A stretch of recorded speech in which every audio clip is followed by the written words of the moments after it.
Hello and welcome everyone to episode 24 of DigiTales। ये हमारा आखिरी एपिसोड है इस सीजन का। 24 एपिसोड हो गए हैं ये शो जो हमने मई में शुरू किया था मजे में। और आज हमारे साथ एक बहुत इंटरेस्टिंग शख्सियत है, इकरारुल हसन। सभी जानते हैं इनको, सरेआम इनके शो का नाम है, इन्वेस्टिगेटिव शो है, बहुत इंटरेस्टिंग सी चीजें डिस्कवर करते हैं। कैसे हैं आप इकरार आज? मैं बिल्कुल ठीक ठाक हूँ। आप फैजान भाई कैसे हैं? खैरियत से हैं? ठीक ठाक हैं? अल्लाह का शुक्र। सबसे पहले मैं तो ये पूछना चाहूंगा इकरार, ये आप इस लाइन में पहुंचे कैसे? ये बड़ी यूनिक किस्म की लाइन है, लोग इसके ना पढ़ते हैं ना कोई करियर पाथ है, आप इधर पहुंचे कैसे? आपको ये पूछना चाहिए कि आपको धक्का किसने दिया। अच्छा, तो पीछे धक्का देने वाला है।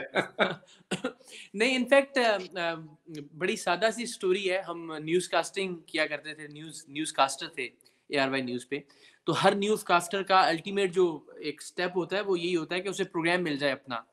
तो मेरी भी यही ख्वाहिश थी और मेरा बट ख्याल ये था कि यार ये जो नॉर्मली स्टूडियोज में बैठ के एक दूसरे को लड़ाने वाला आजकल जो फैशन चल रहा है ना, तो उससे थोड़ा सा हमें कुछ अलग करना चाहिए और कुछ ऐसा करना चाहिए जो अगले दिन डिस्कस हो घरों में, ऑफिसेज में और कुछ ऐसी चीज।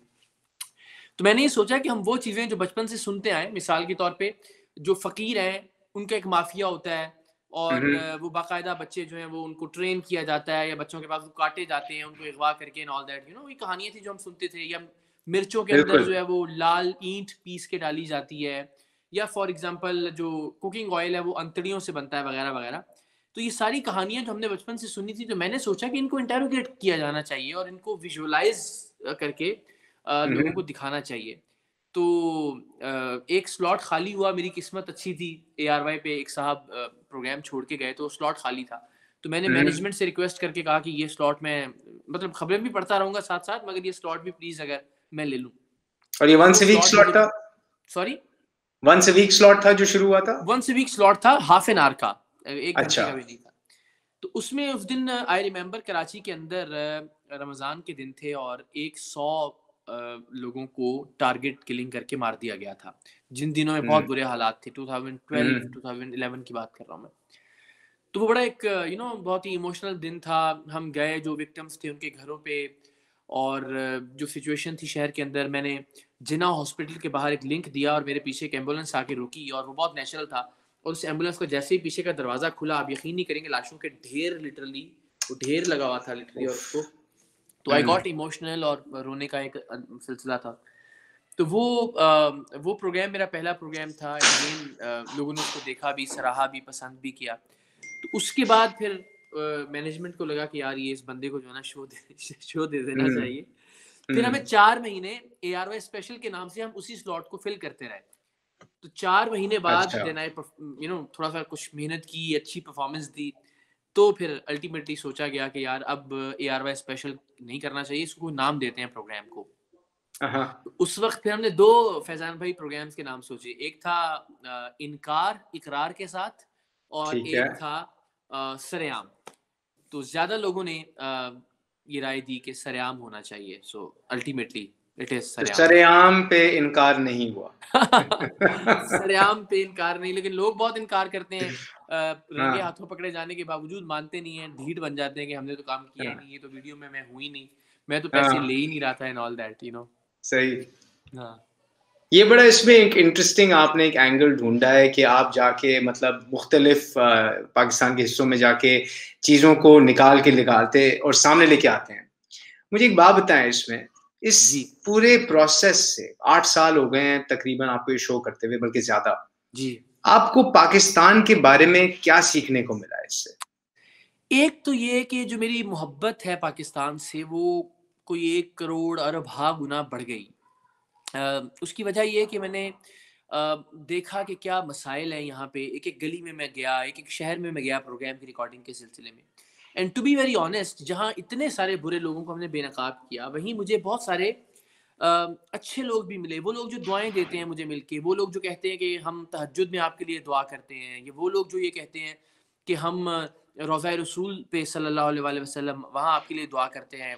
किसी ने कहा मैं मकाम इब्राहीम पे नफल पढ़ के आया हूँ आपके लिए, तो ये जो लोग थे, इनसे मिलके मुझे लगा कि बहुत अच्छे लोग हैं। बुरे लोग कम हैं लेकिन वो कनेक्टेड ज्यादा है एक दूसरे के साथ। अच्छे लोग बहुत ज्यादा है लेकिन कनेक्शन नहीं है बीच में शायद ज्यादा अच्छा।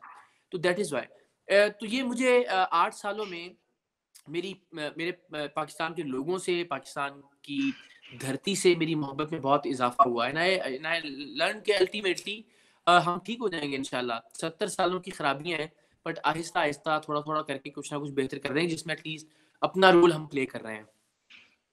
बिल्कुल सही बात की इसमें, मतलब ज़ाहिर है बुरे लोग कुछ होते हैं, लेकिन उनकी चीज़ें इतनी इम्पैक्ट करती हैं लोगों को कि वो कनेक्टेड ज़्यादा बहुत नज़र आता अच्छा, है। बहुत बेहतर होते हैं वो आपस में, उनका कनेक्शन बहुत बिल्कुल। अच्छा होता है। कोई ऐसा आपको मौका या कोई ऐसा वाक़या, कोई ऐसी चीज़ आपने डिस्कवर की, जो आज तक आपके साथ रहती है दिमाग में, दिल में कि यार ये कैसे हो भी कैसे सकता था कि ये पाकिस्तान में ऐसी चीज़ हो रही थी? आह! जो आज भी लेट्स से एक तो होगा रमज़ान कोई। भाई, every second programme, I am telling you very honestly, मतलब जो मुझे जब मेरी टीम बताती है ना कि बॉस ये चीज़ हो रही है, इसको हम करें, मैं कहता हूँ पागल हो गए हो, ये कैसे हो सकता है? एंड हाँ, देन जब हम उसको इन्वेस्टिगेट करते हैं, उसकी रिकॉर्डिंग्स करते हैं और वो रिकॉर्डिंग सामने आती है, तो फिर पता लगता है कि ये तो वाक़ई हो रहा है। पहला जो बड़ा धचका मुझे लगा था ना, मैं वो आपको बता सकता हूँ।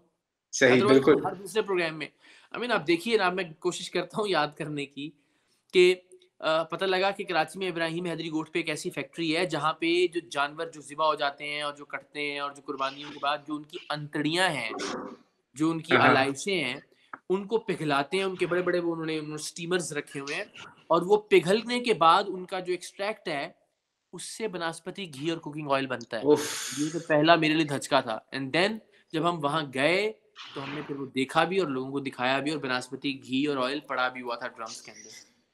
For me that was like कि ये भी हो सकता है। फिर हमने ये सुना ही था कि लड़कियाँ, बच्चियाँ बिकती हैं। हमने बाकायदा हुँ, वो मंडी देखी, उसको रिकॉर्ड किया, वहाँ गए और मार भी खाई। तो हुँ। हैदराबाद में इट वाज़ एन एरिया जो टंडो मीर महमूद के नाम से बहुत बदनाम है। तो अच्छा। वो भी हुआ।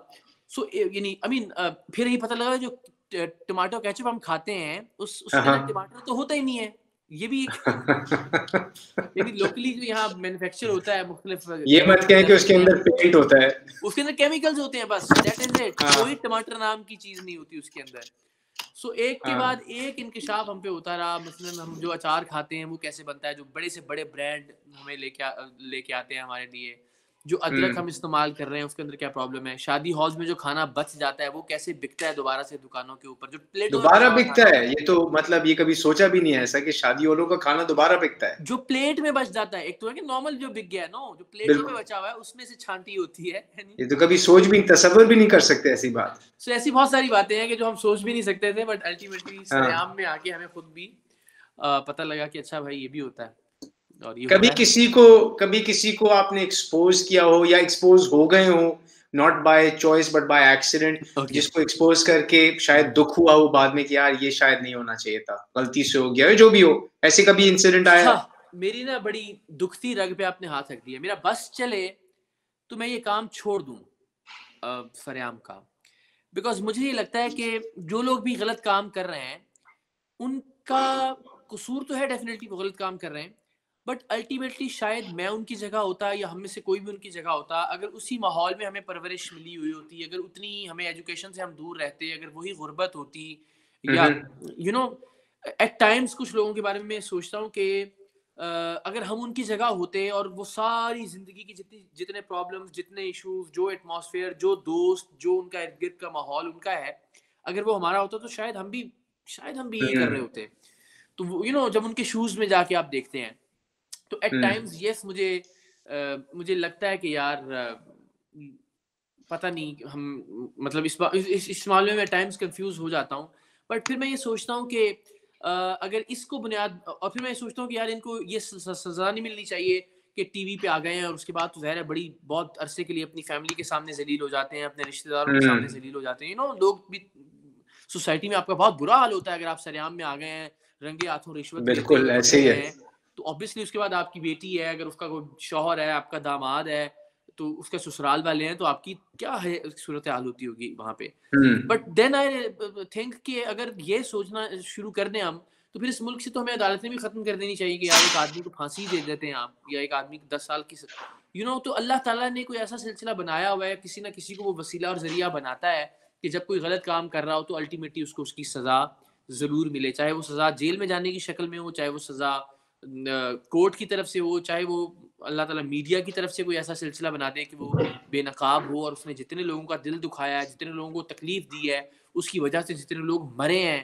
या वो जिस तरह से करप्शन कर रहा है, तो उसका फेस दुनिया के सामने आया। आई थिंक अपने आप को मैं तसल्ली देता हूँ बस ये बात करके, शायद पता नहीं ठीक है नहीं नहीं, है। ये बात सही है आपकी, क्योंकि देखिए इंसान और जानवर में अगर एक आप चीज, एक फर्क नोट करें, बाकी सब चीजें तो एक जैसी हैं, लेकिन एक फर्क ये है कि इंसान के अंदर एक है concept of freedom of choice, यानी कि फैसला कर सकता है एक इंसान कि मैंने फैसला क्या लेना है। तो हर रास्ते पे दो फैसले होते हैं, ठीक है, परवरिश और सब आपके सामने जो बात की है आपने बिल्कुल ठीक बात की है, लेकिन फैसला हर इंसान पर होता है। जी हाँ। अब आप मुझे ये बताएं कि अभी रिसेंटली आप पे एक अटैक हुआ था, आप शायद लाहौर में थे, थोड़ा सा इसके बारे में बताएंगे, ये क्यों, किस वजह से हुआ था, क्या किसी को बेनकाब किया उसका एक ये नतीजा था या कुछ और इसके पीछे? नहीं देखिए, ये शायद अभी भी ये जख्म नजर आ रहा होगा अगर लोग क्लोज बिल्कुल बिल्कुल। तो अब बड़ी मुश्किल से आई विश निशान चला जाए ये। असल में वो फेज 5 है। मैं अपने कुछ इंटरव्यूज में पहले भी ये कह चुका हूँ कि देखें आजकल की दुनिया में ना कोई भी झूठी बात करना बड़ी आसानी से पकड़ी जा सकती है वो, बिकॉज हर तरफ सीसीटीवीज लगे हुए हैं, लोग मोबाइल से रिकॉर्डिंग कर रहे होते हैं, सब कुछ ऑन रिकॉर्ड होता है यहाँ पे। तो ये फेज 5 के अंदर कुछ लड़के थे जो कुछ एक वीगो थी, एक फॉर्च्यूनर थी, उसके ऊपर हुल्लड़बाजी कर रहे थे, गाड़ियों को टक्करें मार रहे थे, जो गाड़ियों के अंदर खवातीन थी उनको तंग कर रहे थे। एंड अल्टीमेटली वो हमारी गाड़ी को भी 2-3 बार उन्होंने वो क्या कहते हैं, आई मीन जो टक्कर तो नहीं मारी, लेकिन मतलब साइड वाइड करवाने वाला जो वो करवाते हुए थोड़ा सा आगे जाके वतीन चौक है, वहां पे जाके इन्होंने फायरिंग की, हवाई फायरिंग गाड़ियों में से। अच्छा। तो मेरा माथा ठनका और मैंने फिर वो मोबाइल ऑन करके उन गाड़ियों के नंबर रिकॉर्ड करना शुरू किए। मैं गाड़ी की पिछली सीट पे बैठा था और मिडल में से मैं वो वीडियो बना रहा था, सो दैट हम रिपोर्ट कर सकें मुतल्लिका अथॉरिटीज को कि ये गाड़ियां हैं और ये प्रॉब्लम करती हुई गई हैं यहाँ से। वहाँ पे डीएचए की विजिलेंस के भी 2 लोग, विजिलेंस एंड सिक्योरिटी के भी 2 लोग खड़े थे, उनको भी हमने कहा कि आप रिपोर्ट कीजिए उनको। एंड वो ऑलरेडी कॉल पे बता रहे थे कि गाड़ियां फायरिंग करती हुई, हवाई फायरिंग करती हुई जा रही हैं, ये नंबर्स हैं उनके।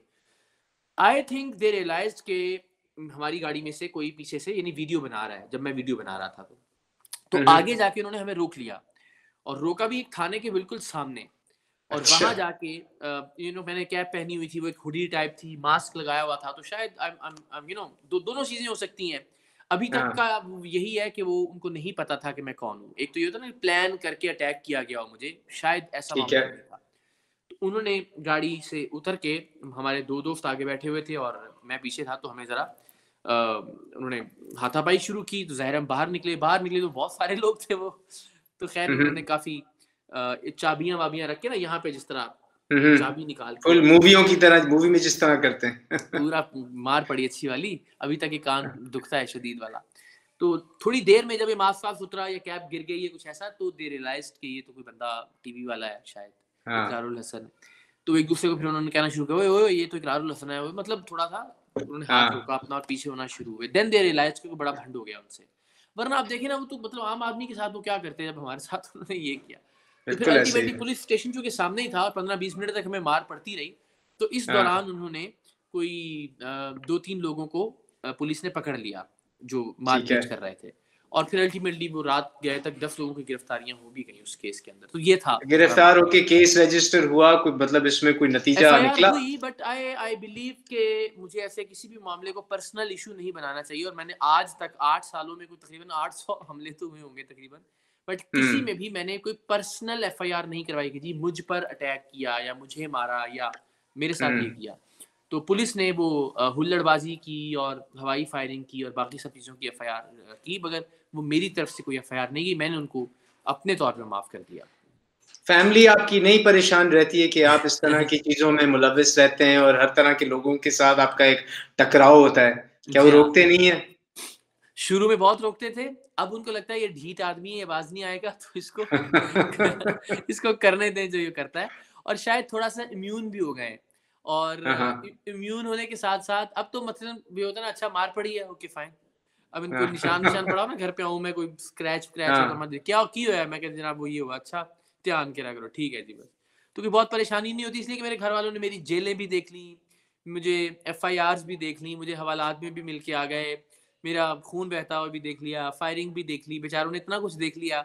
एंड शायद ये भी एक फैक्टर है कि जब वो मेरे साथ बाहर कहीं निकलते हैं तो लोग जिस तरह से मोहब्बत से मिलते हैं, लोग जितना प्यार करते हैं, लोग जितनी दुआएं देते हैं, जिस तरह मैंने आपको बताया अभी कि अगर मेरी माँ मेरे साथ है और एक और मेरी माँ की उम्र की खातून मुझे मिलती हैं, गले लगाती हैं, रो पड़ती हैं कि पुत्र मैं तहज्जुद के सजदों में तुम्हारे लिए दुआ करती हूँ, तो आप सोचिए मेरी माँ का हौसला कितना बढ़ता होगा कि यार जो काम कर रहा है इसका मतलब ठीक ही है, तो इसके फख्र पीछे होता बहुत होगा सारी को बहुत। बहुत सारी माँओं की दुआएं इसके साथ हैं। तो दैट इज वाई भी शायद आई थिंक कुछ बहुत ज्यादा मतलब कभी ऐसा नहीं हुआ कि मुझे बिठा के कहा गया अभी बस कर दो, ना करो, ये बहुत ज्यादा हो गया, ऐसा नहीं हुआ कभी। तो इतना सब कुछ देखने के बाद और इतना सब कुछ एक्सपीरियंस करने के बाद ऐसी अभी भी कोई चीज है जिससे आपको डर लगता हो? प्रोग्राम के हवाले से तो बिल्कुल भी नहीं है। आई मीन डर मुझे जहाज के सफर से लगता है बस। तो लाहौर कैसे जाते हैं या ट्रैवल वो कैसे करते हैं फिर? आपके और मेरे मुश्तरका एक दोस्त है, उनको भी लगता है बहुत ज्यादा। उनको भी बहुत लगता है बिल्कुल। लेकिन उनको उतना ही घूमने का भी शौक है। और इतने ट्रैवल भी करते हैं वो। अब देखे ना, मैं भी पिछले 10 दिन में कुछ नहीं तो 6 बार तो लाहौर गया हूँ और लाहौर आया हूँ। तो बस हाँ, अल्लाह मालिक है, मतलब डर लगता है, लेकिन अब डर को कंट्रोल करने की कोशिश करते हैं और करते हैं फ्लाई। अब क्या करें, मजबूरी है, कोई ऑप्शन नहीं है और इसके अलावा। बिल्कुल सही बात है, सही बात है। एंड डर ये लगने के भी बताएं। एक रीजन है, देयर इज अ हाँ रीजन हाँ, बिहाइंड इट। ये क्या वो रीजन है? वो रीजन ये है कि जो भोजा एयरलाइन का क्रैश हुआ था, इफ यू रिमेंबर, शायद 2012 का बिल्कुल, 13 काफी में। अरसे पहले, बिल्कुल। तो उसमें मैंने अपना टिकट कंफर्म करवाया था बिकॉज मुझे अगले दिन ओह। इस्लामाबाद जाना था। तो मैंने कहा शाम में चला जाऊंगा। शाम 7 बजे वो फ्लाइट यहाँ से चली थी और मैंने अपना सीट वीट करवा के, और फिर कुछ ऐसा हुआ कि मैंने कहा यार रात में जाके मैं वहाँ क्या करूँगा, ज़ाया होगी, तो मैं रात कराची में ही रुकता हूँ। और अगले दिन अर्ली मॉर्निंग की 7 बजे की मैंने PIA की फ़्लाइट करवा ली बुक, और यहाँ पे अपना मैंने टिकट कैंसिल करवा दिया। एंड वो जब टिकट कैंसिल करवाया और वो जहाज़ गिर गया, ठीक है। अब अगले दिन सुबह 7 बजे जो फ्लाइट थी PIA की, उसको स्पेशल फ्लाइट में कन्वर्ट कर दिया गया, बड़ा जहाज लगाया गया। आई थिंक उस वक्त 747 चला करते थे जब वो, उसमें हम गए। तो मुझे चैनल ने कहा कि आप अब जा ही रहे हैं इस्लामाबाद, तो इसको कवर भी कर लीजिएगा जो जहाँ प्लेन क्रैश हुआ है। एंड द मोमेंट मैं वहाँ उस लोकेशन पे गया हूँ, मैंने उस जहाज को देखा है। उस जहाज के बैग पड़े हुए थे लोगों के, उनमें से बच्चों के पैम्पर्स थे, बच्चों के फीचर्स थे, लोगों की शर्ट्स थी, लोगों के कपड़े थे। और मैंने सोचा कि मैं तो कल इस जहाज में मैं भी आ रहा था। और वो उस वक्त का बिल्कुल कोई हौसला हिल जाता है उससे। ऐसा कोई जहन के अंदर बैठा हुआ है कि डोमेस्टिक फ्लाइंग तो मुझसे बड़ी खतरनाक है, ना पूछें बस कैसे करता हूँ मैं। नहीं, ये तो बस जाहिर, उससे तो बहुत हौसला हिल जाता होगा क्योंकि आप उस फ्लाइट पे एक्सपेक्टेड थे और फिर आप जी उस जी लोकेशन पे गए। मतलब वो तो एग्जैक्टली एक, मतलब आपने वो अगर मैं वापस ना एक्सपीरियंस जाता ना, किया। वरना वरना मैंने जो मैं आई स्टिल रिमेंबर, मैंने जो सुबह 7 बजे की फ्लाइट ली थी ना, उसमें मुझे कुछ नहीं था, वाज क्वाइट ओके। बट हाँ उस फ्लाइट के बाद से जो फ्लाइट्स, यानी उस गिरी हुई फ्लाइट को देखने के बाद से जो फ्लाइट्स लेना शुरू की हाँ। ना, उनमें थोड़ा सा प्रॉब्लम आता है अब मुझे। नहीं, आई थिंक ये तो किसी को भी, अगर वो उस लोकेशन पे जाके गिरी हुई फ्लाइट को देखे और वहां पे जो चीजें, मतलब एक माहौल और होता है, वो सोचे मैं उस जाहिर है। फ्लाइट में आ रहा था, तो मतलब जाहिर है। नहीं, बिल्कुल मुतासिर होते हैं उससे। यस। थोड़ा सा मैं ये साइड ट्रैक इस तरह करूंगा कि आपने कुछ अरसे भी साइड ट्रैक करके सियासत की तरफ अपना एक रुझान किया। ओके। तो क्या उस पर एक्सपीरियंस रहा? कोई, मतलब आपका एक लॉन्ग टर्म व्यू है कि सियासत में हमने जाना है और कुछ पाकिस्तान के लिए काम करना है? नहीं, मेरा सियासत की तरफ कभी रुझान नहीं रहा। सियासत पे मैं कमेंट एट टाइम्स ज़रूर करता हूँ, वो भी मुझे लोग कहते हैं ना किया करें, आप बड़े इम्पार्शियल मतलब समझे जाते हैं लोग, आपकी दोनों तरफ से हर पॉलिटिकल पार्टी के लोग रिस्पेक्ट करते हैं। सो नॉर्मली आप हम्म कोशिश किया करें ना कमेंट करें, सो दैट किसी भी एक पॉलिटिकल पार्टी के फॉलोअर्स का दिल ना दुखे। जो हम्म काम हमने किया दैट वाज नॉट सियासत, और उसमें मैंने जब शुरू किया तो मैंने लिटरली अपने बच्चे की कसम खा के ये कहा कि मैं ज़िंदगी में कभी सियासत में नहीं आऊँगा, मैं कभी किसी ओहदे के लिए कभी इलेक्शन नहीं लड़ूंगा, चाहे वो यूनियन काउंसिल का ओहदा हो, चाहे वो MNA का ओहदा हो, चाहे कोई वजारत हो, कुछ भी हो। तो बेसिकली जो आपने देखा वो एक वॉलंटियर्स की फोर्स खड़ी करने की कोशिश थी, जो कि अपनी मदद आपके तहत अपने काम खुद करना शुरू करे, ना कि वो ये देखे कि वजीर ने ये नहीं किया, MNA साहब ने ये नहीं किया, या MPA ने ये नहीं किया। वो खुद से ये हम्म पूछे कि मैंने क्या किया है। अपनी गली को तो मैं भी साफ कर सकता हूँ, या अपने घर के सामने के एरिया को तो मैं साफ कर सकता हूँ, या ऐसी बहुत सारी चीजें हैं जो किसी के डोनेशन के बगैर, किसी NGO बने बगैर मैं कर सकता हूँ। फॉर एग्जाम्पल मैं पौधा लगा सकता हूँ, फॉर एग्जाम्पल मैं ब्लड हम्म डोनेट कर सकता हूँ, फॉर एग्जाम्पल मैं अपने मोहल्ले की दीवार साफ कर सकता हूँ वॉल चॉकिंग से, छोटी छोटी सी चीजें। तो वो एक हम्म एफर्ट थी और एफर्ट है कि हम पाकिस्तान की जो यूथ है उसको एक प्लेटफॉर्म पे इकट्ठा करें। उसका ताल्लुक किसी भी पॉलिटिकल पार्टी से हो, उसका ताल्लुक किसी भी रिलीजन से हो, उसका ताल्लुक किसी भी सेक्ट से हो, वो आए और हम्म आके हम विदाउट विदाउट एनी डोनेशन, कोई हमारा बैंक अकाउंट ना हो, कोई हमारी मेंबरशिप फीस ना हो, पैसा कहीं इन्वॉल्व ना हो, हम अपनी एफर्ट के साथ अपने मुल्क की बेहतरी के लिए, अपने लोगों की बेहतरी के लिए जो कुछ कर सकते हो हम वो करने की कोशिश करें। सो ये मुझे लगता है, आई ऑलवेज बिलीव कि पॉलिटिकल चेंज से ज्यादा पाकिस्तान में सोशल चेंज की जरूरत है, इंडिविजुअल को ठीक करने की जरूरत है। बिकॉज यहाँ पंक्चर वाला भी करप्ट है, यहाँ सिर्फ वजीर आजम थोड़ी करप्ट है, यहाँ आपका टीवी का मैकेनिक भी करप्ट है, यहाँ फ्रिज मैकेनिक भी करप्ट है, यहाँ आपका रिक्शे वाला भी जहाँ दाल लगता है वहां दाल लगा लेता है। तो अगर आप पंक्चर वाला, जो आपकी ट्यूब में एक पंक्चर होता है, वो आपको कहता है सर 4 पंक्चर निकल आए हैं, अंदर से सुई लगा देता है, उसको आप वजीर आजम बना देंगे तो वो 4 पंक्चर यहाँ लगा रहा है, वहां 4 अरब रुपए की करप्शन करेगा। तो सिर्फ मौके का फर्क है, वरना सोसाइटी एज अ होल बहुत सारे प्रॉब्लम्स हैं। तो हमें इंडिविजुअल्स को ठीक करना है, सब लोगों को। तो उसके लिए हमने सोचा कि हम सबको कनेक्ट करें एक दूसरे के साथ, एंड अच्छी अच्छी चीजें करें ताकि उनके अंदर अच्छाई बाहर की जानिब आए। तो उसकी एक ये कोशिश है, और अल्हम्दुलिल्लाह इसमें तकरीबन अब कोई 16-17 लाख मेंबर्स हैं हमारे पास पूरे पाकिस्तान से, और वो अपना अपने तौर पे अच्छा अच्छा काम कर रहे हैं। कहीं हर शहर में कोई ना कोई एक्टिविटी होती है, कभी वो पौधे लगाते हैं, कभी किसी स्कूल को रेनोवेट करते हैं, कभी ब्लड डोनेशन की का कैंप लग रहा होता है। तो अल्हम्दुलिल्लाह, तो उसका सियासत से कहीं दूर दूर तक कोई ताल्लुक नहीं है, ना होगा इंशाल्लाह।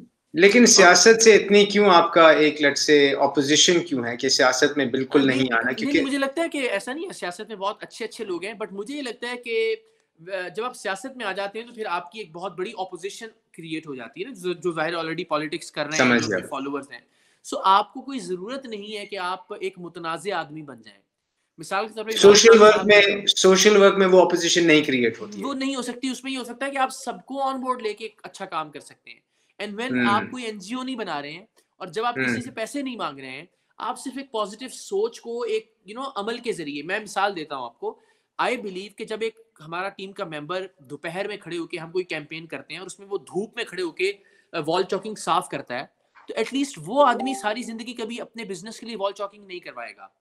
या हम कभी सफाई की कोई कैंपेन करते हैं तो हमारे जितने वॉलंटियर्स अपने हाथों से कूड़ा उठा उठा के साफ करेंगे, एटलीस्ट वो कभी अपनी गाड़ी से बाहर कूड़ा नहीं फेंकेंगे। ओनरशिप आ जाएगी कि यार ये बुरा काम है।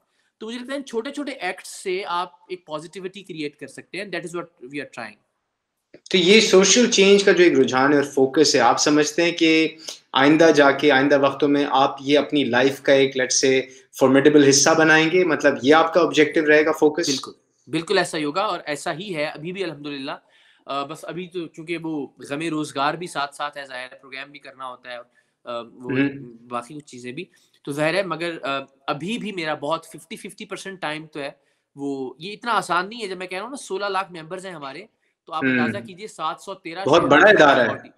उनको मैनेज करना, उनकी नाराजगियां, उनके लाड उठाना, उनके नखरे उठाना। इसको बिल्कुल। प्रेसिडेंट बना दिया, हमें क्यों नहीं बनाया, इसको इसकी ट्वीट रीट्वीट कर दी, हमारी क्यों नहीं की, इसको बर्थडे विश कर दिया, हमें विश क्यों नहीं किया, उसको रिप्लाई कर दिया व्हाट्सएप पे, हमें क्यों नहीं किया। खुश रखना लोगों को बहुत मुश्किल है। तो बहुत it is not easy at all, बहुत मुश्किल। एक ही शहर के अंदर 3 ग्रुप खड़े हो गए, अब कौन से ग्रुप को मनाना है, किसको तो बट ये कि नियत चूंकि ये कि यार इनको प्यार से लेके चलना है, इनको यही तो समझाना है कि आपने शिकवे कम करने हैं और काम ज्यादा करना है, तो वो हम अल्हम्दुलिल्लाह लेके चल रहे हैं। तो इंशाल्लाह कोशिश यही है कि जिंदगी यही करते हुए नौजवानों को, इन लोगों को पॉजिटिव बनाते हुए कि ये बर्दाश्त करें, तहम्मुल का मुजाहरा करें, ओन करें पाकिस्तान को, मेहनत करें और शिकवे ज़्यादा ना करें, अपना जो इनपुट है वो ज़्यादा दें पाकिस्तान की बेहतरी के लिए। तो ज़िंदगी अल्लाह करे इसी अच्छे काम में गुजर जाए तो ज़्यादा बेहतर है इंशाल्लाह। कोई ऐसा तबका पाकिस्तान के शहरियों में जो आपने देखा हो जिनकी ज़रूरत ज़्यादा हो इस सोशल वर्क के सपोर्ट की, आपको लगता हो? जी हाँ, मुझे लगता है जो हमारे यूनिवर्सिटीज़ या कॉलेज के स्टूडेंट्स हैं उनको उनको उनको आने की ज़रूरत है। प्रॉब्लम ये है, अभी रिसेंटली ही देखिए 3 साल हुए हमें ये काम करते हुए, अभी ऐसा हुआ कि इतनी शानदार और इतनी ब्रिलियंट हमारी बहनें इस टीम का हिस्सा बनी हैं माशाल्लाह, अभी भी बहुत सारी।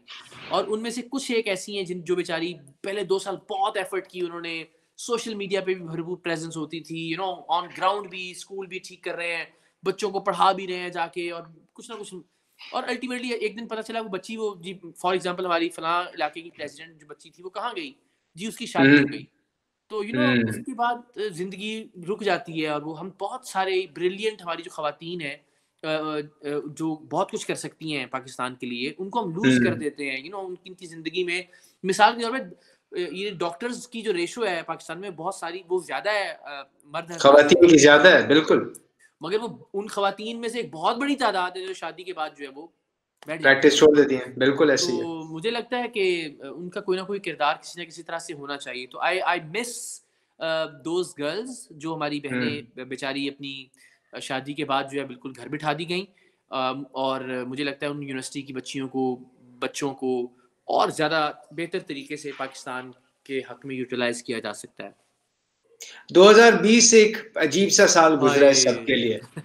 यस आपको इसने क्या सिखाया इस साल ने? हाँ, ये साल मैं कल एक ट्वीट देख रहा था कि 2020 के बारे में कोई एक लफ्ज़ बताइए, तो हमारे ही एक वॉलंटियर है टीम सरेआम के, एक जांबाज हैं, उन्होंने इसके नीचे सिर्फ एक लिखा हुआ था उस्ताद, टीचर। तो 2020 वाकई बहुत बड़ा टीचर था। मैंने बहुत कुछ सीखा इससे। बिकॉज हमने एक छोटा सा रेस्टोरेंट शुरू किया था लास्ट ईयर बिल्कुल एंड पे, और उस रेस्टोरेंट की बंदिश 8-9 महीने तो बंद ही रहा ना तकरीबन। वो कभी बंद हो जाता है, कभी एसओपीज और कभी वो। तो उसमें बड़ा आसान था कि हम जो उससे वाबस्ता जितने भी वर्कर्स हैं उनको कहते भाई खुदा हाफिज, लेकिन हमने सिर्फ उनके लिए कोशिश की कि हम चलते रहें। बहुत मुश्किल वक्त था हमारे लिए ये। बट अल्लाह ताला ने, आप यकीन, फिर हमने ये किया कि जब ये रेस्टोरेंट बंद हो गया तो हमने रिक्वेस्ट की अथॉरिटीज से कि अब सारे रेस्टोरेंट्स बंद हो गए, बहुत सारे ऐसे लोग जो भीख नहीं मांगते, मांगना नहीं चाहते, बट वो बेचारे खाना खाते ही बाहर से थे पाकिस्तान में, जो कराची के बाहर से आए हुए लोग हैं, तो उनके लिए हमें कुछ करने दीजिए। तो हमने उसी रेस्टोरेंट के बाहर बहुत रिस्पेक्टफुली लोगों को खाना फ्री में देना शुरू किया। रेस्टोरेंट बंद है, अच्छा। पब्लिक के लिए, क्लाइंट्स के लिए, कस्टमर्स के लिए, गेस्ट्स के लिए, मगर इन लोगों को हमने खाना फ्री देना शुरू किया। एंड फैजान भाई, वो तकरीबन एक वक्त ऐसा आया कि 4 से 5 हज़ार लोग रोजाना वहां आते थे, और हमारे रेस्टोरेंट से तकरीबन 3-4 किलोमीटर लंबी 4 लाइनें लगती थी, बिकॉज 3-3 फुट का फासला रखते थे सब में, हाथ सैनिटाइज करवाते थे सबको, और फिर उसके बाद उनको खाना देते थे और मास्क देते थे एंड ऑल दैट। तो मैंने ये खुशी महसूस होती होगी आपको तो कि बहुत आप खुशी इसलिए ज्यादा होती थी कि वो कोई टिपिकल मांगने वाले नहीं होते थे। वो बेचारी सफेद पोश फैमिलीज थी। कोई किसी घर का ड्राइवर था, उसने ड्राइवर को निकाल दिया, वो बेचारा घर वापस भी नहीं जा पा रहा लॉकडाउन की वजह से, और उसके पास खाने के लिए भी कुछ नहीं है। कोई बेचारा गार्ड की नौकरी कर रहा है, कोई मजदूर है, कोई मेहनत करने वाले लोग थे, मांगने वाले नहीं थे वो बेचारे, मगर उनके पास ऑप्शन कोई नहीं था कि वो कहाँ से खाना खाएं। तो हमने अल्लाह की मेहरबानी, अल्लाह ताला ने काम दिया अल्हम्दुलिल्लाह। बट मैंने इससे ये सीखा कि उसके बाद से अब तक इतना बड़ा क्राइसिस था ये कि हमारा काम बंद रहा। बाकी सारे जो आमदन के जरिए थे उनमें भी लोगों ने कटवट लगाए और बहुत, बट मेरा हाथ पैसों के मामले में फैजान भाई अब तक नहीं रुका अल्हम्दुलिल्लाह। मुझे पता ही नहीं लगता कि पैसे कहाँ से आ रहे हैं। नहीं, कोई ऐसी प्रॉब्लम नहीं आई कि एक दिन मैं बैठ गया हूँ कि यार कल ये काम कैसे होगा, मेरे पास तो पैसे नहीं है। ऐसा नहीं, खुश नसीब हैं, लेकिन बिल्कुल अल्लाह ताला की मदद आती है जब आप नेक नियति से कोई काम करते हैं, तो ऐसा हो नहीं सकता। बिकॉज ये उस वक्त मुझे लगता था कि ये अल्लाह पे यकीन का एक टेस्ट है, अनसर्टेनिटी है, नहीं पता 6 महीने रेस्टोरेंट खुलेगा नहीं खुलेगा, ARY की क्या सिचुएशन होगी कुछ पता नहीं है, तनख्वाह टाइम पे आएगी नहीं आएगी कुछ पता नहीं है, बिकॉज बहुत एक अजीब सी सूरत हाल थी ना। तो उसमें उस खैर यकीनी में भी अगर आप अल्लाह पे यकीन रखते हुए, मेरा मामला अल्लाह के साथ है, मैं अल्लाह के बंदों की खिदमत करूंगा और मुझे यकीन है कि, तो फिर वो उस यकीन ने अल्हम्दुलिल्लाह लेट डाउन नहीं होने दिया अभी तक। That's good, that's very good। ये तो खुशी हुई सुन के कि आपका जो रेस्टोरेंट मतलब इतने मुश्किल वक्त में भी एक तरह से सर्वाइव किया, जिस तरह से आपने सोचा भी ना हो, और जिस तरह से उसने फायदा पहुंचाया लोगों को, वो आपने शायद सोचा भी ना हो। अल्हम्दुलिल्लाह अल्हम्दुलिल्लाह। अब ये बताएं, आपने माशाल्लाह से आपका बेटा है पहलाज नाम है, अगर आपसे कोई पूछे कि पहलाज कहे कि मैंने भी बड़े होके वही करना है जो पापा मेरे करते हैं, ये अच्छा सवाल आप क्या कहेंगे? उस सवाल का जवाब क्या है? हाँ अच्छा, एक तो मैंने ये तहिया किया हुआ है कि मैंने उसको रोकना तो किसी काम से नहीं है। मैं समझाऊंगा जरूर उसे कि बेटा ये देख लो अपनी, मतलब क्या कहाँ सर्द रातों में समंदरों में और पहाड़ों बेयाबानों में गुजर के पता नहीं कहाँ जाओगे। तो ये तो मैंने तहिया किया हुआ है कि वो जो भी करना चाहे, वो म्यूजिशियन बनना चाहे, वो क्रिकेटर बनना चाहे, वो वो जो भी करे, कोई अब जूते बनाने का काम भी शुरू कर दे, तो मगर वो ऐसा करे कि जो दुनिया में उस जैसा कोई और ना करता हो। बिल्कुल। तो आई ट्राई कि मैं उसको उसकी जो भी पसंदीदा फील्ड है उससे ना रोकूं, लेकिन अभी तक उसका कोई खास इंटरेस्ट है नहीं इस काम में, तो मुझे अच्छा। लगता है कि वो नहीं आएगा। उसके कुछ और ही हाँ, शौक हैं, वो पियानो बजाता है। वो अच्छा। नॉर्मली जब हमने रेस्टोरेंट नहीं भी बनाया था तो वो घर पे पूरा ही रेस्टोरेंट बनाता था, उसका मेन्यू डिजाइन करता था, तो बिजनेस टाइप या कुछ। सो लेट्स सी वो किस तरफ जाता है। वो असल में उसका प्रॉब्लम एक ही है, वो जिन हाँ, दिनों हम हाँ, शायद शायद अफरीदी के साथ बहुत ज्यादा मिलजुल रहे होते हैं ना, आ रहे होते हैं वो घर पे, या ये घर उधर जा रहा होता है, या कभी वो आ गए फखर जमान आ गए, कभी कामरान अकमल आ गए, तो उन दिनों में एकदम से इसको होता है मैंने क्रिकेटर बनना है। फिर एक टूर मुझे याद है यूके का, उसमें हमारे साथ जहांगीर खान थे, द लेजेंड जहांगीर खान अच्छा। स्क्वाश में। तो उनके साथ जब ये रहा 4-5 दिन, तो फिर इसने कहा नो, मुझे स्क्वाश चैंपियन बनना है। तो अभी ज़ाहिर है अभी उस फेज में है कि जो इम्प्रेस हो जाता है मुख्तलिफ लोगों से। सो लेट्स सी हाँ, किधर जाता है फाइनली, क्या क्या बनता है इसका इंशाल्लाह। बट यानी जो ये क्रिएटिव। चाहेगा मैं उसको सपोर्ट हाँ, करूंगा उसके अंदर इंशाल्लाह। चलें, that's good, the right approach. मुझे या ये बताएं आखिरी, where do you see Pakistan in the next 5 years? आपने हर चीज देख ली है, ग्राउंड लेवल का, ग्राउंड तक का, सोशल वर्क भी कर लिया है। आपको जो है ना, एक जो मुझे एक चीज समझ आई है, आपको इस मुल्क का, जिसे कहते हैं नफ्स पे, एक आपने एक उंगली रखी हुई है।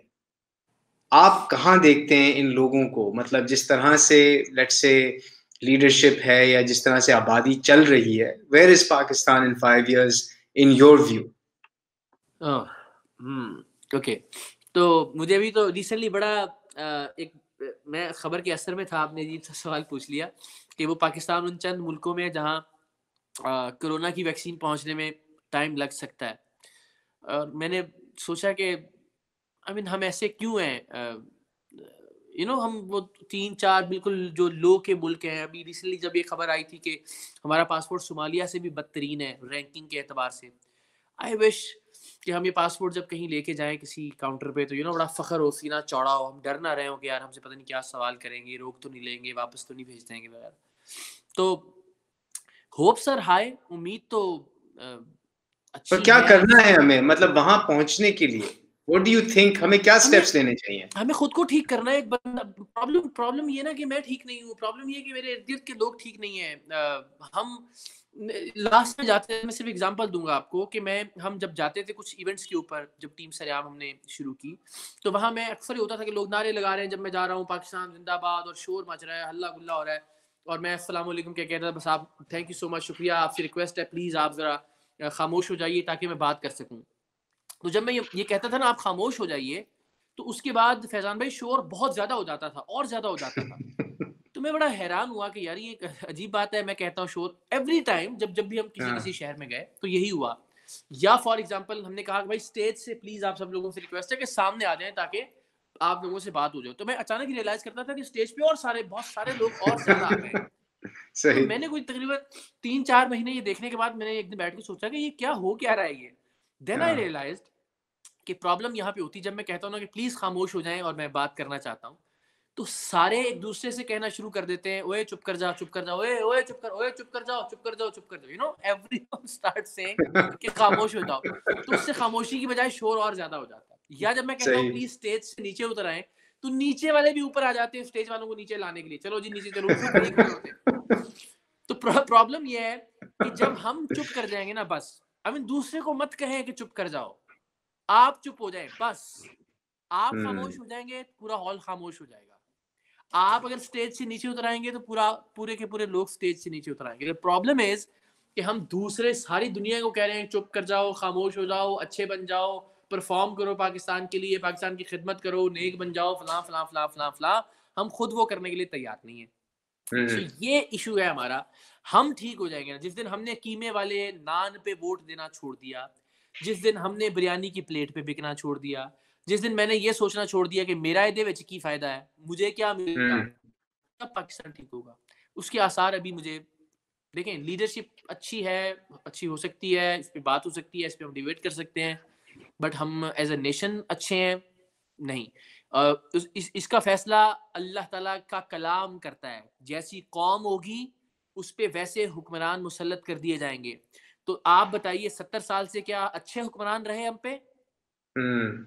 जवाब है सही नहीं। कह रहे हैं आप। जवाब है नहीं। अगर अच्छे हुक्मरान नहीं थे 70 सालों में, तो इसका मतलब है अल्लाह का फैसला है कि हम एक बुरी कौम थे। हम्म। हम बुरी कौम थे, इसलिए हम पे बुरे हुक्मरान मुसल्लत रहे। और अगर हम बुरी कौम रहेंगे तो हमारे हुक्मरान अल्टीमेटली अच्छे होंगे भी तो कुछ अच्छा परफॉर्म नहीं कर पाएंगे। ये बड़ा आपने अच्छा एक पॉइंट रेज किया। इससे मुझे एक इंग्लिश में एक फ्रेज आता है, द पावर ऑफ वन। एक इंसान की कितनी पावर है और ताकत है। और जो आपने बात कही है वो ये कही है कि भाई एक ही इंसान में ही पूरी ताकत है, क्योंकि अगर एक इंसान ही एक सही फैसला करके और सही तरीके से चलना शुरू करे, क्या पता अगर सभी इस रास्ते पे चल पड़े सब ठीक हो जाएगा। So true, so true. बहुत बहुत शुक्रिया इकरार, बहुत मजा आया आपके साथ बात करके। बहुत आज अच्छा लगा फैजान भाई, बड़ा शानदार बहुत मजेदार बातचीत हुई आपसे, बहुत दिल से। Thank you so much for the time. ये मेरा लास्ट एपिसोड था इस सीजन का, and I am so glad कि you were the last guest on this show.